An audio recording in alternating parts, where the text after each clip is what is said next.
پہلی بات تو یہ ہمارے بعض لوگوں کے ذہنوں میں سادہ دل لوگ وہ سمجھتے ہیں کہ پوری دنیا میں ایک ہی دفعہ آ جانی چاہیے. یہ کوئی علاقائی خلافت تو نہیں ہو سکتی، خلافت تو عالمی ہوتی ہے. ان سے میں کہتا ہوں عالمی خلافت کب تھی جناب؟ یہ تو نہ خلافت راشدہ میں عالمی تھی. کیا ہندوستان شامل تھا اس میں؟ کیا چین شامل تھا؟ کیا یورپ شامل تھا؟ اور سب سے بڑی بات یہ، اگر ایک دم پوری دنیا پر خلافت قائم ہو سکتی تو حضور کے دست مبارک سے ہوتی، لیکن نہیں ہوئی. نتیجہ کیا نکلا؟ ایک ملک میں حضور نے قائم کر دی، جزیرہ نما عرب، یہاں خلافت قائم ہو گئی، حضور خلیفہ ہے. اب وہ نقطہ کون سا ہوگا، نقطہ آغاز کون سا ہوگا؟ اس میں پہلی بات تو میں نے کہا جو شک کرے گا اس کا پھر ایمان مشکوک ہے. ہوگا، لازماً ہوگا، گلوبل ہوگا، پوری دنیا میں ہوگا.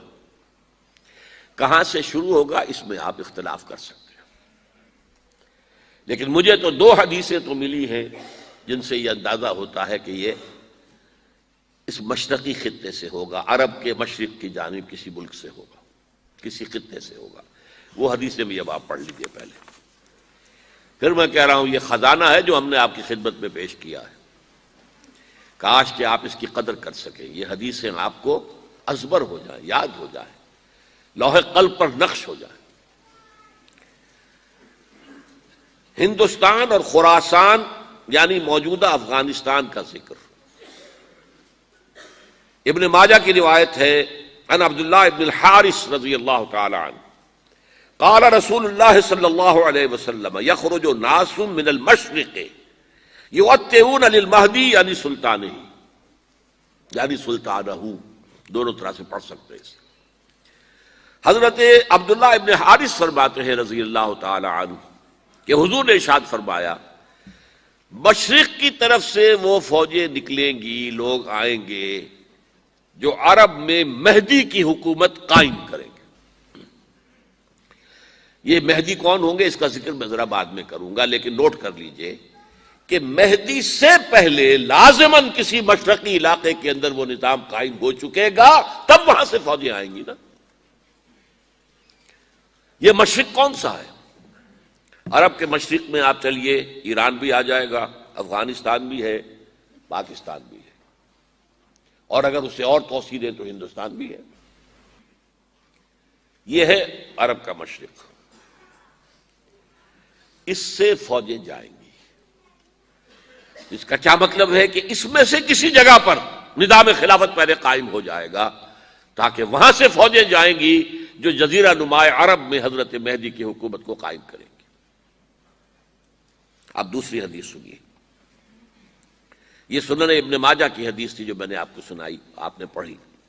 دوسری عن ابی ہریرہ رضی اللہ تعالی عنہ،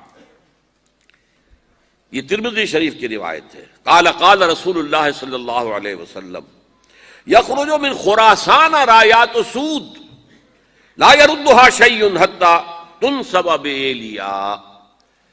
خراسان کے علاقے سے سیاہ جھنڈے لے کر فوجیں آئیں گی، ان کا رخ کوئی موڑ نہیں سکے گا، ان کو پیچھے پھیر نہیں سکیں گے کوئی بھی، یہاں تک کہ وہ یروشلم میں جا کر جھنڈے نصب کر دیں گے.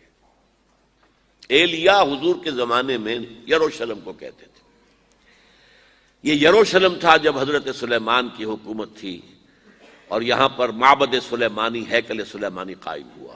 پھر یہ یروشلم ہی رہا ہے تاریخ میں، یہاں تک کہ سن 70 عیسوی میں جب ٹائٹس رومی جنرل نے اس کو گرایا، ختم کیا، سیکنڈ ٹیمپل گرا دیا اور یہاں سے یہودیوں کو کہا نکل جاؤ، یہاں سے کوئی یہودی باقی نہیں رہا، تب بالکل تہو بالا برباد کر دیا.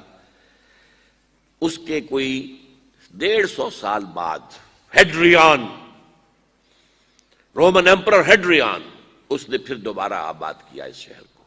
150 سال تک یہ بالکل بنجر اور بالکل غیر آباد پڑا تھا. اب ہیڈریان نے جب آباد کیا تو اس کا نام ایلیا رکھا، اب یروشلم نام نہیں تھا. تو حضور کے زمانے میں پھر اس کا نام ایلیا تھا۔ اور اب اس سے کیا معلوم ہو رہا ہے کہ یہ یروشلم مسلمانوں کے قبضے سے اس وقت نکلا ہوا ہوگا۔ ایک دفعہ پہلے نکلا تھا، سن 1099 عیسوی میں مسلمانوں کے ہاتھ سے نکلا، کروسیڈرز عیسائیوں نے آ کر اس کو قبضے میں کیا، لاکھوں مسلمانوں کو مارا، قتل کیا۔ اس کو 1187 عیسوی میں واپس لیا ہے۔ کس نے لیا ہے؟ صلاح الدین ایوبی، کرد۔ عرب کھوکھلے ہو چکے تھے، عربوں نے کھویا، واپس نہیں لے سکے۔ بہت حکومت کر چکے تھے، 400-500 برس کی حکومت کر کے، اور ان کے عیش اور ان کے آرام، اب ان میں جان نہیں تھی کہ وہ واپس لے سکے۔ واپس لینے والا گرم کرد خون تھا، صلاح الدین ایوبی۔ تو گویا کہ اب آپ سمجھئے کہ 88 برس تک عیسائیوں کا قبضہ رہا یروشلم پر۔ اب 1967 میں یہودیوں نے قبضہ کیا ہے، اور اب 38 برس تو ہو گئے، 88 نہیں تو 38 برس تو ہو گئے ہیں۔ لیکن وہ دور آئے گا کہ اب پھر لیں گے، لینے والے عرب بھی نہیں ہوں گے، خراسان کے علاقے سے فوجیں آئیں گی۔ یہ خراسان کیا تھا؟ ایلیا تو میں نے آپ کو بتا دیا، یروشلم کا نام ہے۔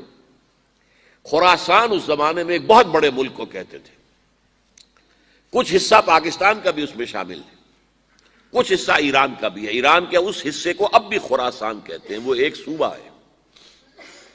خراسان ایک صوبہ ہے ایران کا، چھوٹا سا۔ پاکستان میں خاص طور پر یہ جو علاقہ مالاکنڈ ایجنسی کہلاتی ہے، اس سے اوپر جتنا علاقہ ہے، اور یہ جو واخان کی ایک پٹی آتی ہے اوپر، واخان افغانستان کی ایک پٹی سی دم سی چلی آتی ہے جو جا کر چائنا کی سرحد سے مل جاتی ہے، یہاں سے لے کے یہاں تک یہ جو مالاکنڈ کا وہ درہ ہے اور پہاڑ ہے، یہ بھی خراسان کا حصہ ہے۔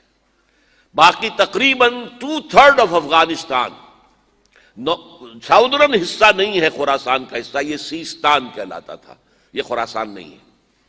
لیکن یہ کہ اوپر کا 2/3 آف افغانستان، اور اس کے ساتھ یہ جو عرب، جو اب یہ ترک ممالک آزاد ہوئے ہیں سوویت یونین کی ڈسولوشن کے ساتھ، یہ سارا علاقہ کہلاتا ہے خراسان بزرگ، دی گریٹ خراسان۔ ایک مرتبہ ایک یہاں کا جو کاؤنسلیٹ ایران کا، وہ آئے تھے میرے پاس، ان کے ایک اہم آدمی، ان سے میں نے پوچھا خراسان، تو پہلے تو ان کا خراسان ہمارا ایک صوبہ ہے، میں نے کہا نہیں مجھے خراسان، او خراسان بزرگ، وہ جو آپ دی گریٹر خراسان کی بات کر رہے ہیں، وہ یہ تھا۔